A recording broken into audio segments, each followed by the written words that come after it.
Rebecca. Yes.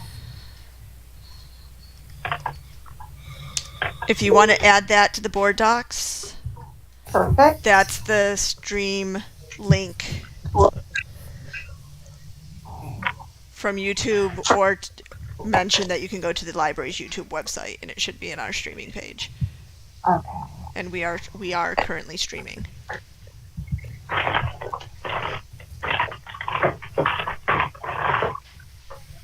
All right. Let me know when I should call the order. You're all set on my end. I'm testing that link she just sent me. I just put it on board docs, but now I'm testing it. Okay. Just to make sure. But I don't know if it's my connection or... It's always weird. That's the link that YouTube gives me, but then sometimes it's easier just to tell people to go to our YouTube website. Let me. Okay.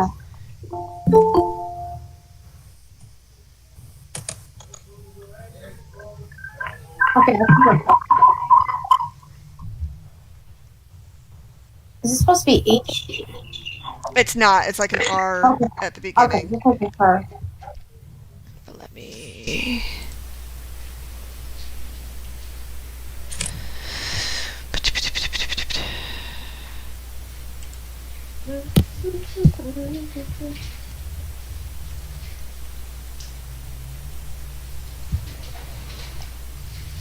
And it does seem to be active. Looking for you? It's not. It's like an R. Okay. So let me try that one. Rebecca, I just sent you another link. Okay. It looked like it was working on my end. All right. It's not doing anything over here. I don't know what it is with that link that YouTube provides. It never seems to function. We just got to tell people to go to our actual YouTube page. Perfect. Okay. Try that one. Works. Rebecca, I just sent it. Yep. We're good. It looked like it was working on my end. It's working. That's not doing anything over here. And I don't know what it is with that link that YouTube provides. All right. Enjoy your meeting. Thank you, Rebecca. Thank you. Bye-bye.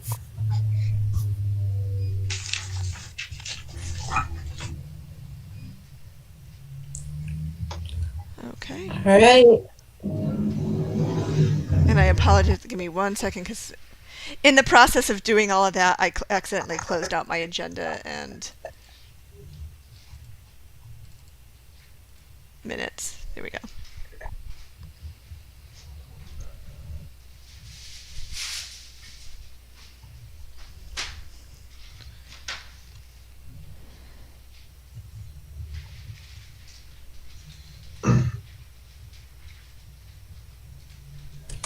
How'd we end up with Scott and Melanie tonight? It's an important meeting, huh? Well, Melanie is back to being the representative from the administration, as it was pointed out to me in my last assessment that I needed to hand over some responsibilities to my direct reports. I'm here tonight. I am here just for questions. I will serve the role as just counsel for this meeting, based on my career and years in administration. Yeah. Hence the gray hair in my beard. Trying to cover mine up with blue and it's not working. I did the same thing. It just looked silver. Oh, here's... Yep, I got him. Okay. So if everybody's ready, I'd like to call this meeting of the Albany Public Library Policy and Governance Committee to order. Tonight we'll be going over the telecommuting policy and just reviewing minutes from our previous meeting, which was actually back in January. So it may make sense for us to review where we are in the policy grid as we move forward. So let us begin. So Does that look like anybody that we know? I'm going to deny them entry. oh yeah. Okay. Just a heads up, if you're watching the live stream, you can watch the live stream via our YouTube website. If you are doing public comment, we do public comment by email. And I am typing that email address into the chat screen right now, and this is streamed from my computer so people can see this.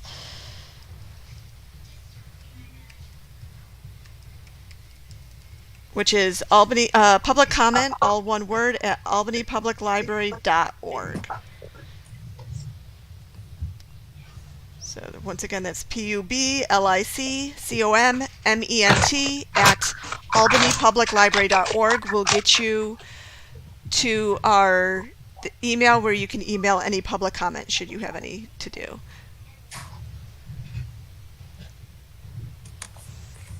Okay. Go ahead, Jenna. Thank you. So let us begin by reviewing the previous minutes.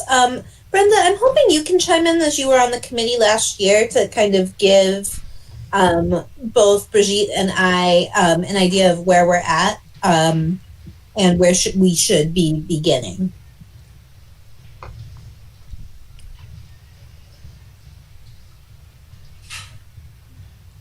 Oh, I think you're still muted, Brenda.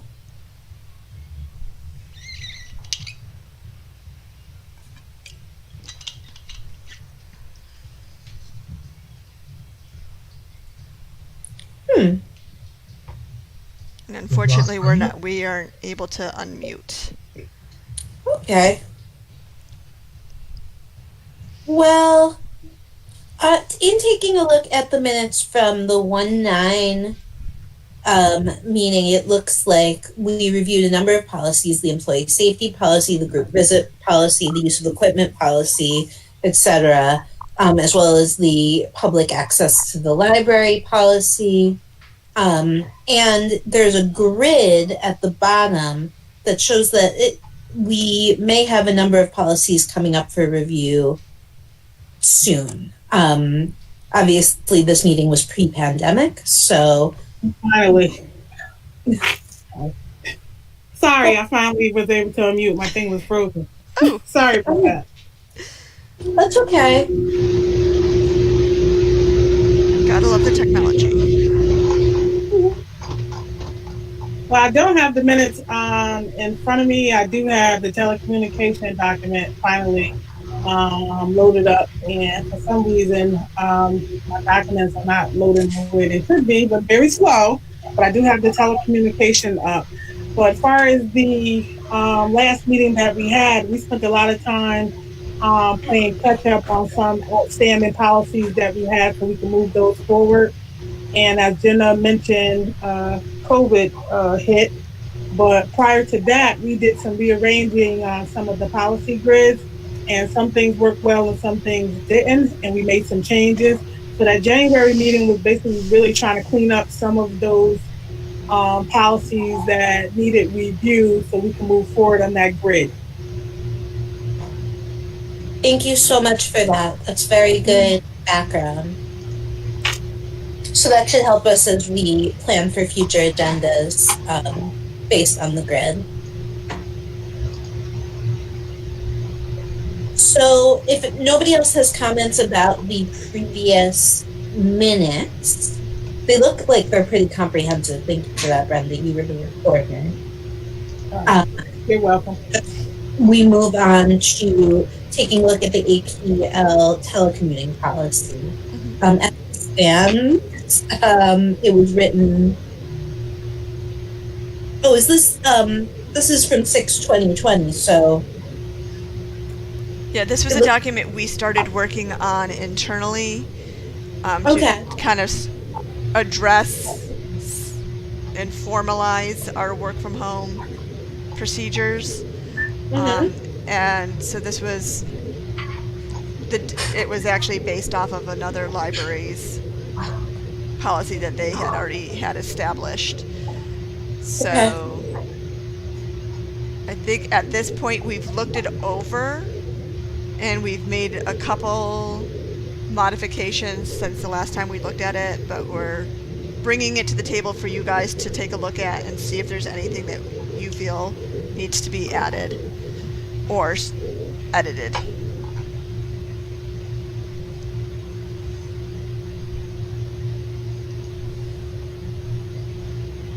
Well, I guess I could. Is it okay Melanie, if I- you dropped out at a key moment. Is this the telecommunications policy? Yes, it is. So that document hasn't made it to me yet. You sent it yesterday as a Google Doc link, and I keep telling everybody over there that I can't open Google Docs. So at some point I'm going to need my attention. I'm sorry, I was not aware of that. No worries. I can do that right now. Give me 1 second. I have it as a PDF here. You might be already on top of that, but Would a PDF or a Word document work better for you, Bob? Ultimately, I'll want a Word document, Okay. but anything works like that. I can send it to you that way. That's one of their lovely little options. It should be coming to you now.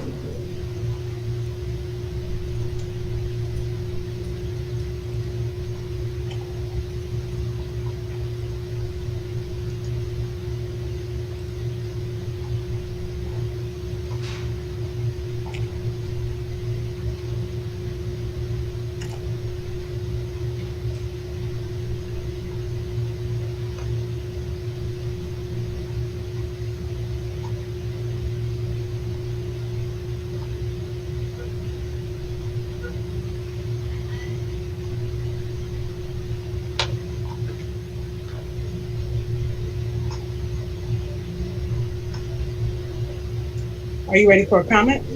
Okay, it's coming. Okay. Oh, here's the one.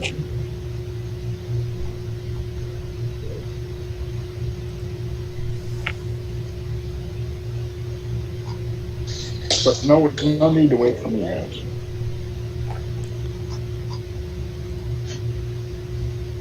So did you have a comment, Brenda, on this?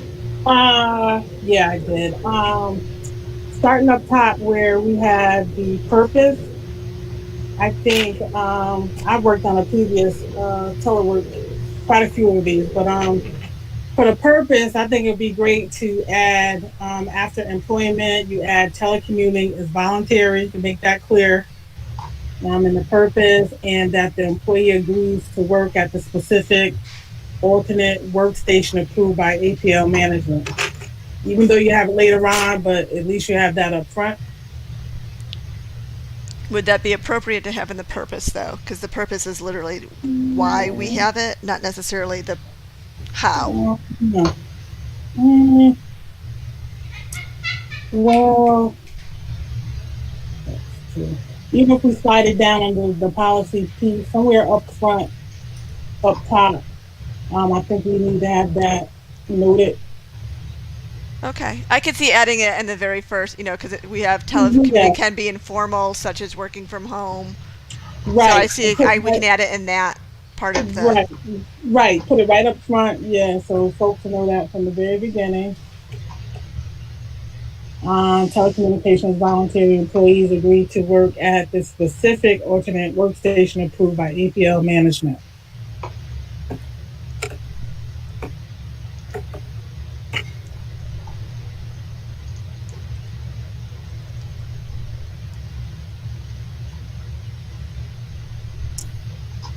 And then I had another one on here.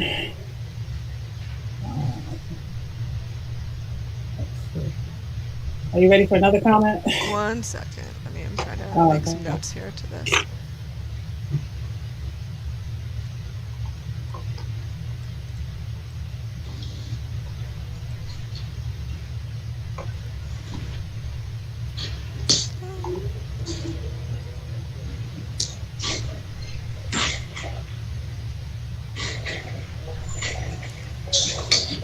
I might request later on, Brenda, for you some verbiage. Okay. And I'm just going to write, so I'm just adding notes right now to remind me to add it later on. That way we can move forward a little quicker. Okay. All right. I had three things actually. I was looking for a I was looking for a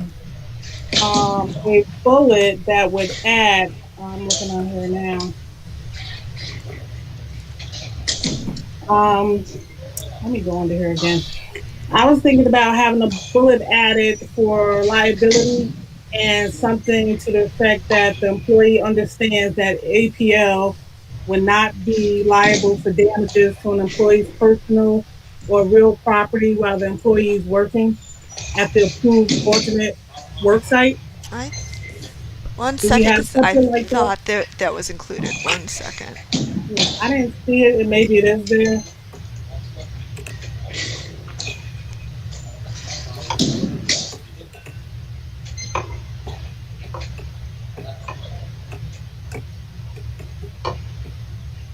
Let's see. So we have a section like, so right above the section where it says security, it does say APL will not be responsible for costs associated with the setup of the home office. And then under security, there's the information about, consistent with the organization's expectation of information security. Things need to be secured either in locked cabinets or files or by password. And then safety. Employees are expected to maintain their home workspace in a safe manner, free from safety hazards. APL will provide each commuter with a safety checklist that must be completed at least twice per year. Injuries sustained by the employees in a home office location and in conjunction with his or her regular work duties are normally covered by the company's workers' compensation policy. Commuting employees are responsible for notifying the employer of such injuries as soon as practical. So is that kind of what you're getting at? Yeah, I would think that covered. I would think. And the other thing that I would like to see a bullet up top where you have. Let me go back to this document. Up top where you have. Okay. Sorry, my computer is slow. We have the telecommunication bullet, the eligibility bullet, and you have the stuff under that. It would be great to see a bullet for salary and benefits and just let folks know management agrees that a telework arrangement is not a basis for changing employee salaries and benefits. Because some people think that. So a bullet for salary and benefits, management agrees that a telework arrangement is not a basis for changing the employee salary and benefits. So you can have that clear up front. Yeah, I could probably put that right under that first telecommuting. Yeah, make that a straight bullet so you don't have to worry and have any discrepancies. Save on you cases. Can't hear you, Bob. You're muted.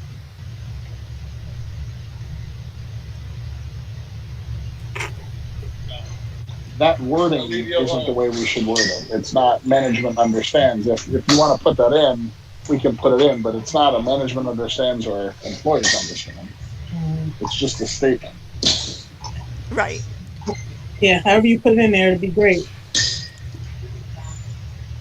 I simply in my comment, like I said, I'm just writing quick comments right now so we can discuss actual wording later on, but IHAB does not, exactly. telecommuting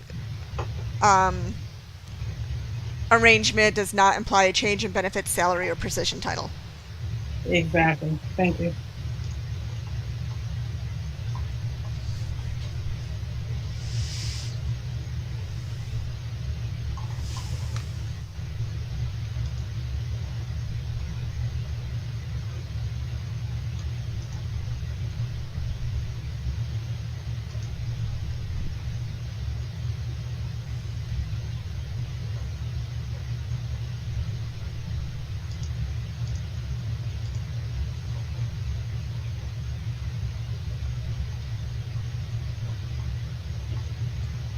One thing that I don't see in here in the event, or maybe it is in here and I just overlooked it. Telecommunication. When we start dealing with the internet and all these other different things. One thing I did not see in here is in the event that there's a power outage or computer goes down or equipment breaks, what is that? What is the expectation of that particular employee? Such as I have a work agreement where you have to contact within, let's say, within an hour, contact your supervisor or whatever. If it's longer than X amount of time, then you have to do X, Y, and Z. So what are those things that are put in there for the employee in the event that they can't telework or do you want them to report back to wherever? Who knows? Is that in here? Because I really didn't see it. So it is not. I'll put a note under time worked that we should add something there. Right.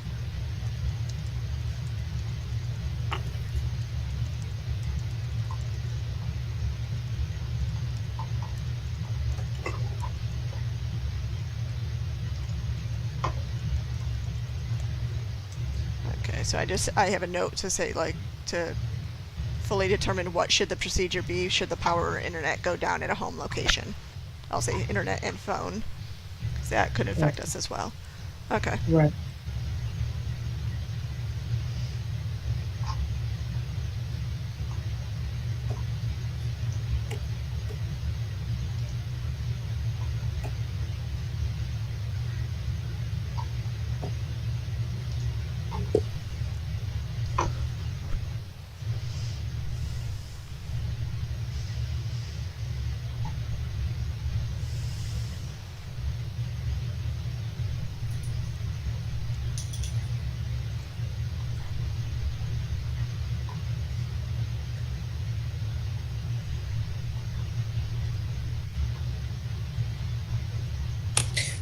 Overall, I think this policy is really good. I like the way that they talk about the different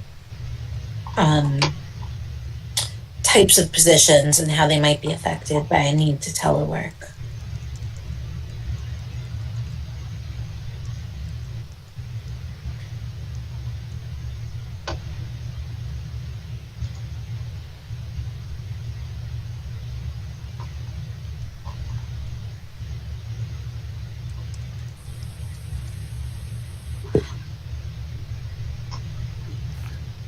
One also thing that I was looking at on here too is maybe make sure it's not here.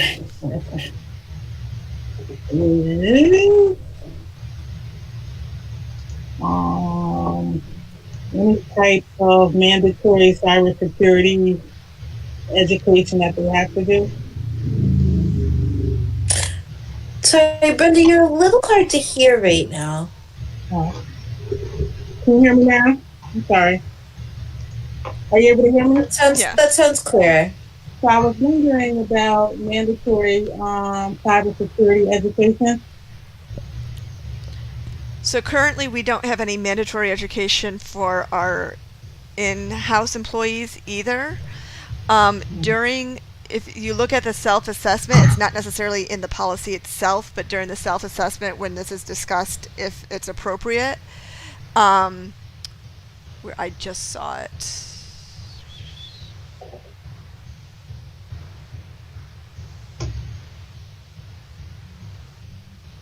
Do you feel comfortable with the technologies, if any, that will be needed to telework? And we could probably add a note there, including cybersecurity protocols.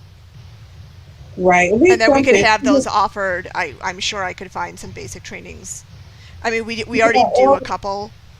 Right. Or if you just have, we have something like the employee must comply with the agency's remote access policy, whatever you have once you create it or once you find it. Just say that they have to comply with it, whatever we have available.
How's it looking for everybody else here?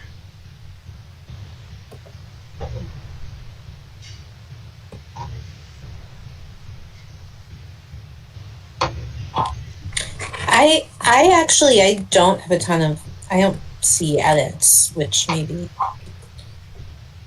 that's the roast chicken talking, but it looks like I like this policy. I think it's very well written and well done. Thank you. I was just browsing through here to look for something for leave, and perhaps you already have that as well, but I didn't see it. And I have a bullet for leave just to clearly state that the employee agrees to follow established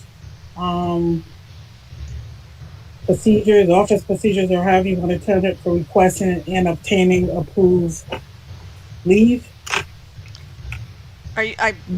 Leave is an LEAVE? Yes, whether it's vacation The time off. sick times, yes, whether it's vacation time, whatever you guys call it, but vacation time, Yeah. sick time, personal time, whatever it is, that they will follow the established policies and procedures. So just because you're telecommuting doesn't mean that, okay, I'm going to go grab this from the store or I'm going to do all these things.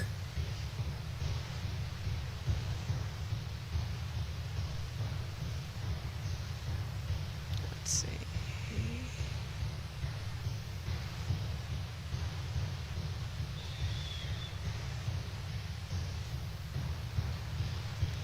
What are you guys doing for timekeeping?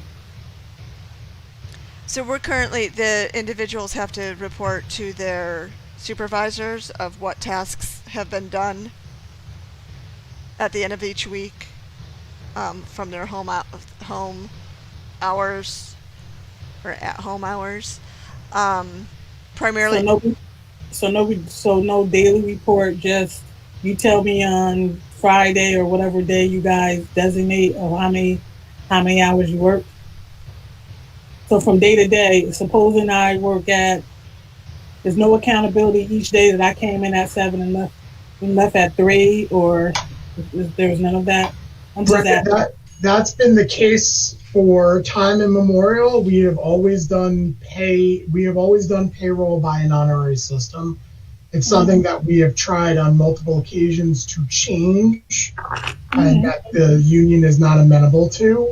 We're going to try again this coming contract negotiation, but they balked at us a couple labor management meetings ago about making those changes. We asked after we went through arbitration for a part-time employee, we tried to make it so that it's like, hey, can we at least start getting our part-time people to clock in? And they balked.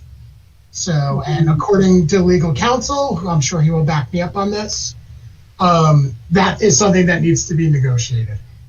Yeah, I didn't know that that you guys had that at APO. Yeah, it's crazy. It's been like that for as long as I remember, and it's very difficult to. I mean, we have ways of catching people, and we have terminated and written up people for it, for mismarking their document.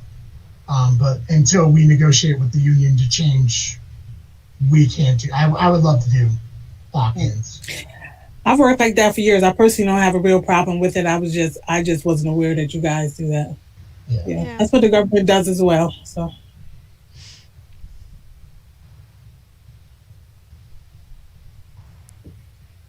and it's funny, we actually had a conversation about this earlier today, that in some aspects it would make things a lot easier for those who are more technically challenged, so they don't have to log into the system every day, if they just could clock in via a swipe card even, and it would make things a lot easier for them and us ultimately. But I understand that the people don't like that.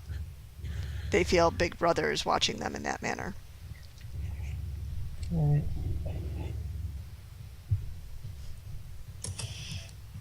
But we do have a section for time worked, and it mainly discusses like non-exempt and overtime. So I could just say,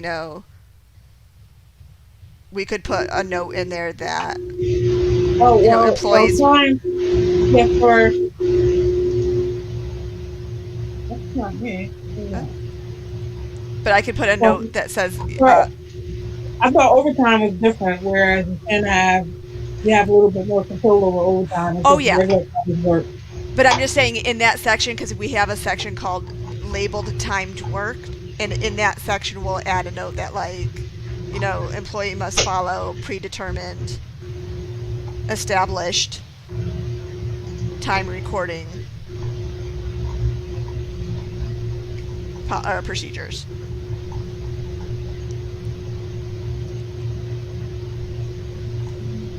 Where employees are expected. Are folks working overtime from home? So we don't have anyone working overtime from home.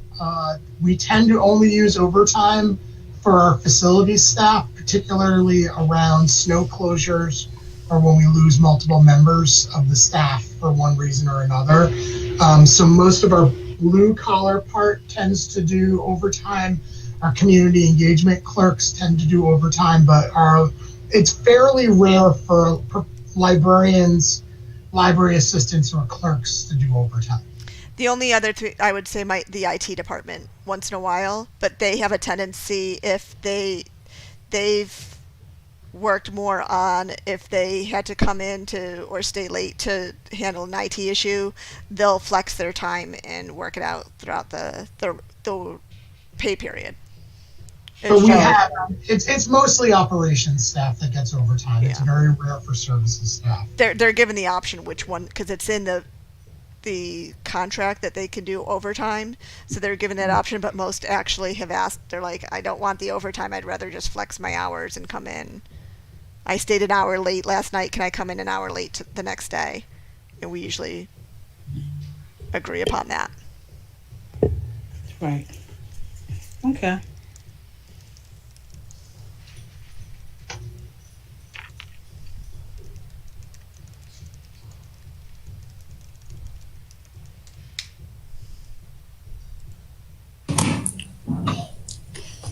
All right, so it's been a while since I was on the committee, so remind me. We wait to make suggested changes before sending it to the full board for potential approval.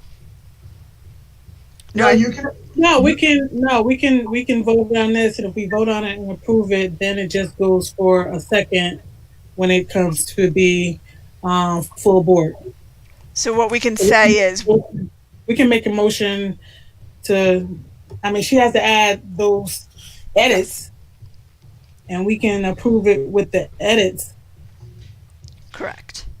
So once suggested edits have been, and I still need to go through it, guys. Yep. So I forgot. We shouldn't, because Bob hasn't gone through it yet. Forgot about that. I don't see any major issues with it, but I do want to give it a good read, and I can do it after the edits go in. Okay. Oh, okay. Yeah, I mean, Bob could bring up his concerns at the board meeting. So I make a motion to approve the policy along with the edits noted and with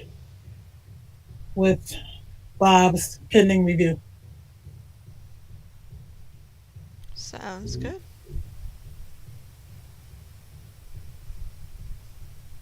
At the beginning of the discussion, did you guys decide to add more to the purpose or shorten the purpose?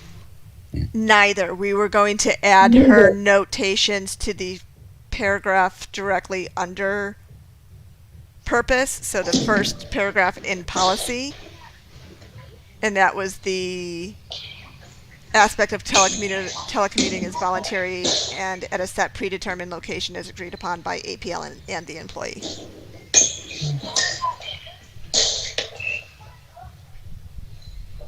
So we have what I would suggest on that purpose, and I'll make the suggestion when I do it, is to keep the first sentence and the second sentence, and just add a third sentence that says, this policy addresses when telecommuting arrangements may be used by APL employees.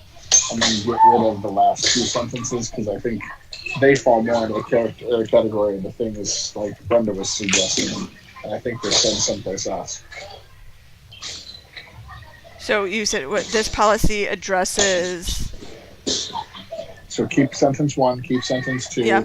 add a third sentence that says the purpose of this policy is to address when an APL employee may engage in telecommuting, period. And then those two other points, add them back to the body of the policy.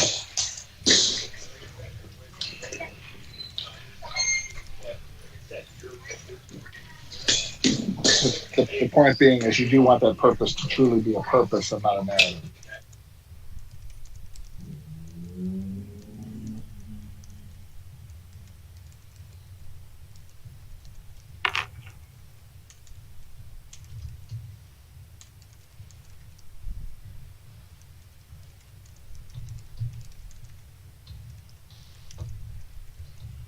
So eliminate sentences 3 and 4 or move them. They're going to go down into the body of the policy if they aren't already there. Okay. They're sort of already there, in other words, but we'll find a place for them. Okay. I'm happy to make that edit when I do it anyway, if you'd rather. Yeah. I like Bob terminology for stuff of that nature, so I'm okay with that. So we have a motion on the table. So we need a second. Am I allowed to second as the chair? Yes. Yes. I would like to second that motion. Okay. All in favor? Aye. Aye. And have we hear Yes. from Bridget? Bridget, are you in favor?